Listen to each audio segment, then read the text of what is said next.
such an amazing image, right? So last year we did a live stream um, on the Iraq War turning 18 in 2021, officially old enough to fight in Iraq.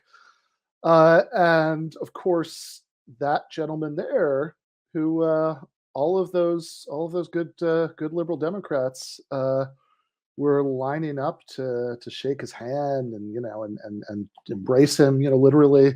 It is about as evil as it can get. And I don't even know why optically she would do it, unless it just kind of to taunt us, like the same way she's taunting us, with saying that you should be able to own his stock, even if there's a conflict of interest in Congress. Maybe she got excited and thought that was Christian Bale because she loved the movie Buddies. He's so method that even when the movie's over, it takes time to get out of character. And then hangs out with Dick Cheney's actual daughter. Yes. Yeah, exactly. No, I would say that Nancy isn't worried too much about optics right now. Judging by the pattern, right? I mean, like certainly those stock decisions. I don't think that she was sweating a lot about how that was going to be publicly perceived, before she started to do it. Like, in a weird way, it actually reminds me of the second Bush administration when they got super duper unpopular, and there was this real energy running through those last few years. Like, fuck it, whatever. Like, nobody's gonna like us, whatever we do. We're just gonna do stuff. Yeah, it's that like badass boss energy that she's got. She's like, I'm 94. She's on her way out. She knows the Democrats are going to get creamed in the midterms, and either she just doesn't give a shit, or she just doesn't think there's anything they can do to stop it, or maybe a little from column A and a little from column B, but one way or the other, she's not worried about it. I mean, yeah. I mean, who's she pandering to? Hugging Dick Cheney, right? What's the sector of the electorate that loves Dick Cheney? I mean, like that's. I mean, if anybody who's noticed what's gone on for the last several years of American politics, the Republican base has largely become a cult of Donald Trump, right? I mean that's like rhetorically at least, everybody in the Republican Party feels the need to ape what he says and to do their weird imitations of him. Everybody, right? Like Ted Cruz, who Donald Trump literally said he insulted his wife several times in the primaries. He said on the day that he clinched the Republican nomination that Ted Cruz's dad was involved in the JFK assassination. Ted Cruz, is like constantly tries to prove how he's a Donald Trump Republican. Lindsey Graham, who Trump literally held up his phone at a rally and read off Lindsey Graham's phone number. That's the thing that happened to burn him. Lindsey Graham, does the same thing, and this is how you get, I was talking about this on the Collins show last night. This is how you get people like, Charlie Kirk, who were just straight down the line Tea Party guys, and they haven't actually changed any of their policy positions, but like they say they're populists now, and they're conservative populists like Trump, and at least part of what that means, I mean, again, much like the economic populism, it's kind of all bullshit. Like Trump doubled the rate of drone strikes in Yemen, but like rhetorically, a big part of what it means is that they're rejecting like the neocons who ran the Republican Party before, that, putting America first, all that stuff, right? I mean, that was all about, again, at least rhetorically, going into this more isolationist kind of posture. So those people, there's not a lot of love for Dick Cheney there. I don't see a lot of like Republicans going around proclaiming their love for Dick Cheney and Donald Rumsfeld in the Iraq War, in Republican primaries, to appeal to those voters. So it's not that. I mean, is it that like that many grassroots Democrats love Dick Cheney now? I mean, maybe that'd be an incredibly depressing thought, but I don't really think so, right? I think, I think just about like, I mean, any Democratic voter who has a memory that goes back to before 2008 certainly, like, remembers how much of their political identity was about hating this guy. Like, there was like constant jokes about how, like, the Darth Vader theme, the Stormtrooper March or whatever, would go when he passed by. He was widely blamed for the Iraq War because the thinking was that George W. Bush was, like, right above the level of, like, chasing a laser pointer beam around the floor, right? I mean, like, he wasn't originating a lot of ideas, for what the Bush administration should do, so he was widely blamed for that, and Democrats hated him for it correctly, as you should. You should hate Dick Cheney for this. I mean, this is like, he worked so hard to make sure the United States invaded Iraq, which, like, when I was doing that Rumsfeld obit for Jacobin, over, my brother was in town, over the holidays. I told him I'd just written some other article for Jacobin, and did, he was joking about how, like, the Ben Burgis article generator, right? What is it, right? Because it's either nationalized fill in the blank, or such and such person who just died was actually horrible. But like, so look this up for the Rumsfeld obit, and just between the invasion of Iraq in 2003 and the time when, the year that Rumsfeld stepped down as Secretary of Defense, 2006, there, like, according to this super prestigious medical journal, did study, the Lancet, there were 600,000 and change extra deaths in Iraq beyond who would be, how many people would have been expected to die, in that time period. So, I mean, like, if that's not evil, I don't know what is. And man, they're just like lining up to, like, oh my God, this, you see, it's Dick Cheney, it's like he's getting out of the limo with the red carpet. Yeah, I mean, the funny thing is, right, is that Dick Cheney was always kind of like the evil guy behind the scenes to prop up the affable Bush, which is, like, in a disgusting way, has even worked to this day, right? And that, like, when people yearn for Bush, they're not really yearning maybe for any of his policies, but they're yearning for, like, his, like, Joe Schmo persona. But what's funny is that he was always supposed to be, like, the evil guy behind the scenes, and yet, like, she still has no qualms about being seen with him. Like, it's one thing to play at this party unity with Bush, but this, it's not even the charade of party unity with Cheney is completely meaningless, as you said. So it must be just about a personal love for the man over any kind of political gamesmanship. I think it's a bit of what people call West Wing brain. Like they're obsessed with the idea of, like, order, and like who these people are, like, celebrities to them. Doesn't matter he played for the other team. Dude was vice president, so let's get a selfie with him. Yeah, right. At the very, very least, right? Like, let's accept, for the sake of argument, that Nancy Pelosi doesn't love Dick Cheney. Although God knows what's going on in her head, but, like, at the very least, right? Like, it's incredible level of indifference to what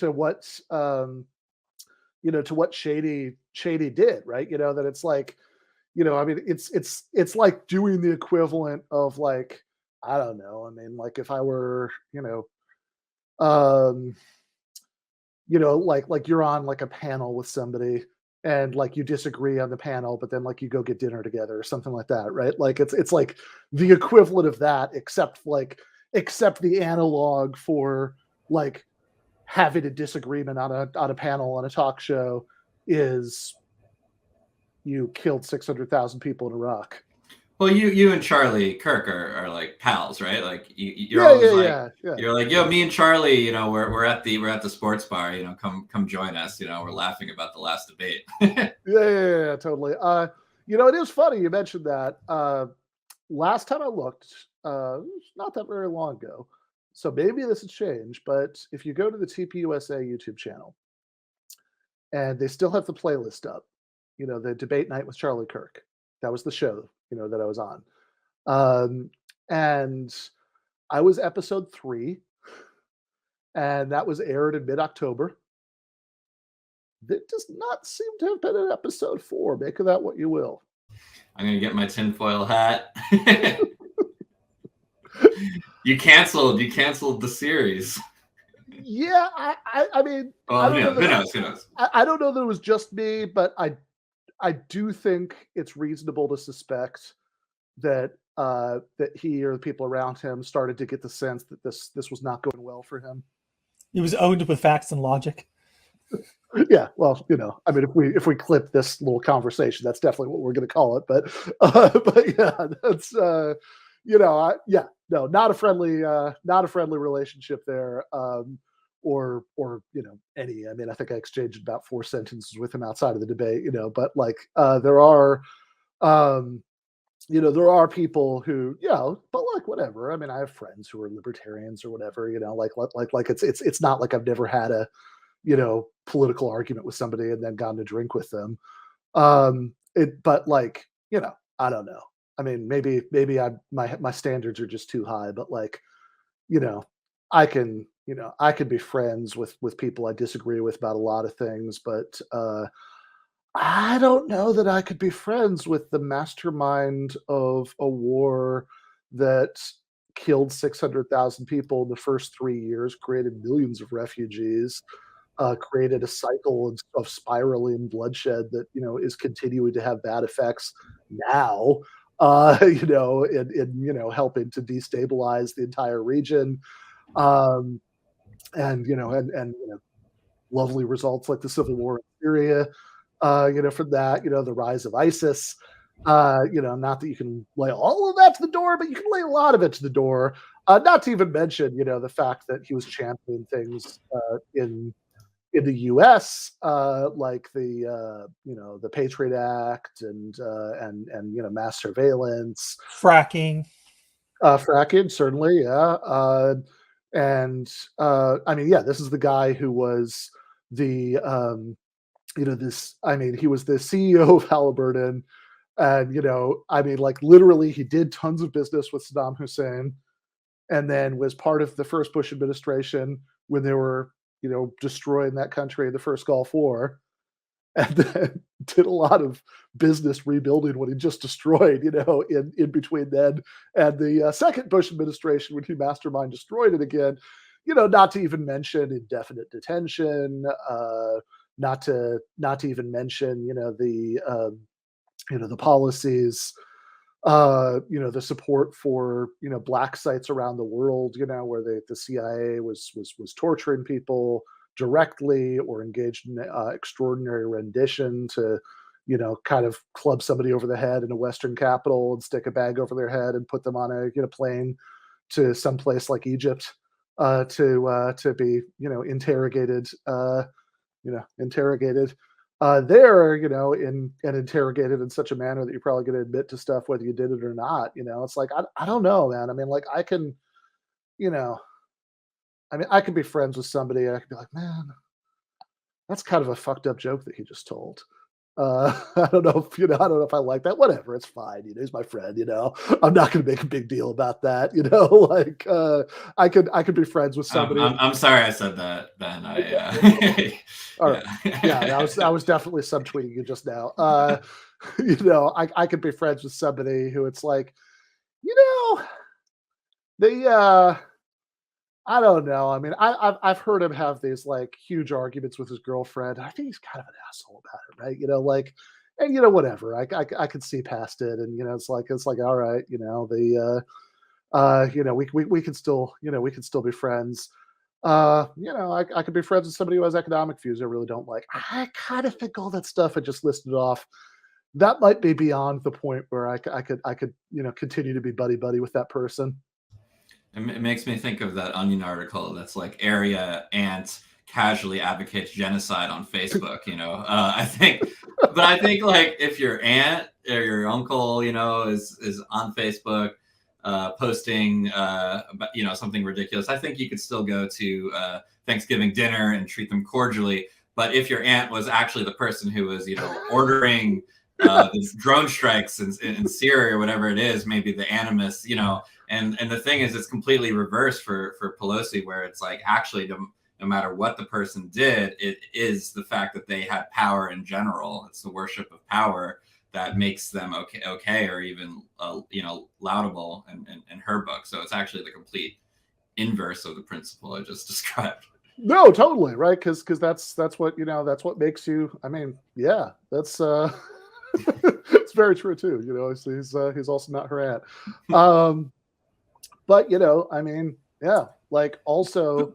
But like Dick Cheney did help end gay marriage, and did help allow gay marriage to happen in Maryland. So the libs are love him for that. And I will say, like, that's a good thing he did. Like, Sure. Terrible people can do good things. I'm sure. Yeah. Kissinger has been nice to his dogs. Sure. I don't know. Kissinger. I wouldn't be too okay. Maybe not. That. But, I think it's possible there's some dead dogs in Kissinger's basement. But true. But you know what I'm saying? Yeah. No. It's Hitler, right? Famously, liked his dog a lot, right? The famous dog lover Hitler.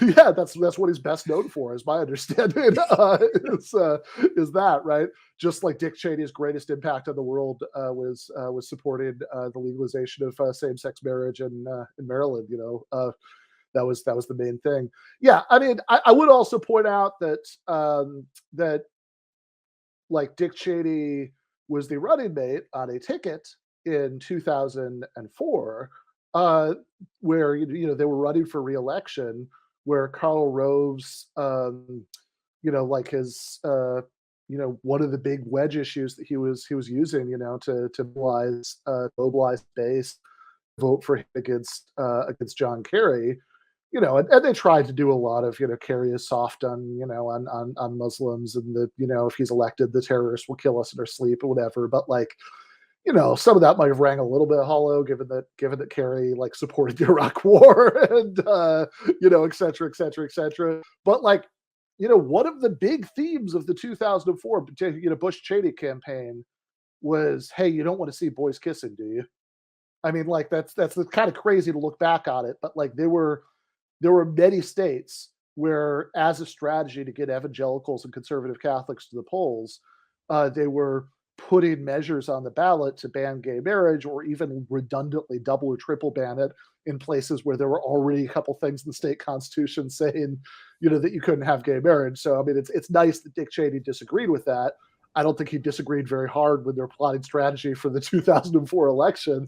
And I mean, also his daughter lived in Maryland, so like, it's okay for her, but not for everybody else.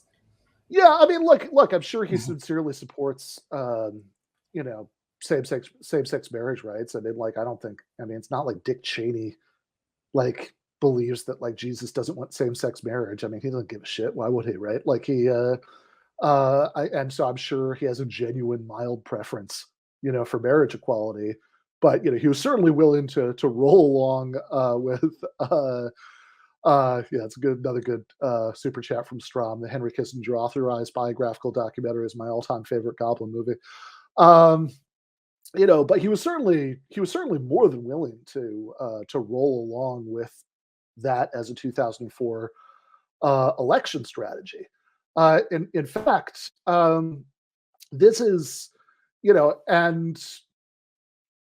so certainly Dick Cheney cared more about being reelected as vice president and continuing the Bush foreign policy and et cetera, et cetera, et cetera, continuing to torture people, et cetera, than he cared about same-sex marriage rights. But I think there's actually also like a bigger point here, and maybe this is actually going to be a good transition. I'm going to bring Scott on in just a second, and I should say, Jake, you want to do your labor segment after Scott? Okay. Yeah, sounds good. All right, cool. Yeah, we'll do it. Yeah, we'll do it in between Scott and the philosophy segment at the end. So I think that one of the points that Scott Horton made, I should back up and say, Scott Horton, who we're about to talk to from antiwar.com, what it did at the end of last year, debated Bill Kristol, who wasn't vice president like Dick Cheney, but he was certainly one of the intellectual architects of the neoconservative movement, and certainly one of the loudest voices pushing for exactly the kind of policies that the Bush Cheney administration adopted. And the points that he makes, I mean, in a clip that we're not going to watch right now, but we'll watch while Scott's on, is that in many ways, right? I mean, like in the last few years, under Trump and just after, when everybody still basically wants to talk about Trump because his everybody sort of knew what the script was, when they're talking about Trump.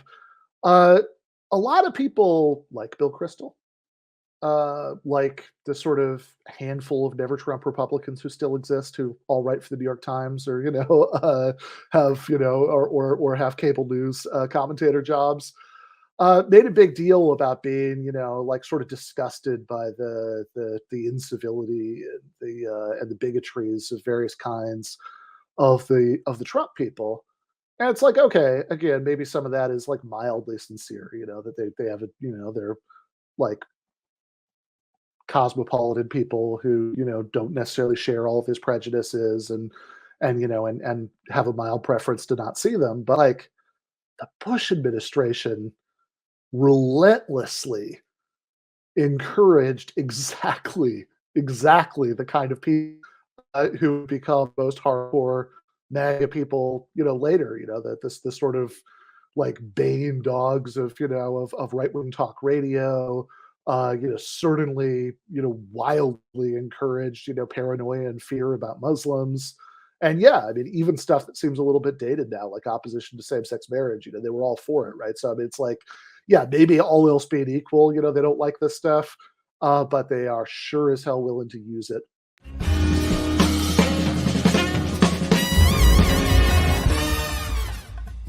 You have been watching free public content from Give Them an Argument. To access every single episode of the show, the main show on Monday nights, all of the streams, all of the debate breakdowns, all of the patron-exclusive post-games on Monday nights, all of the patron-exclusive bonus episodes every week, and much, much more, go to patreon.com/Ben Burgis. I cannot resist ending this with, don't be foolish.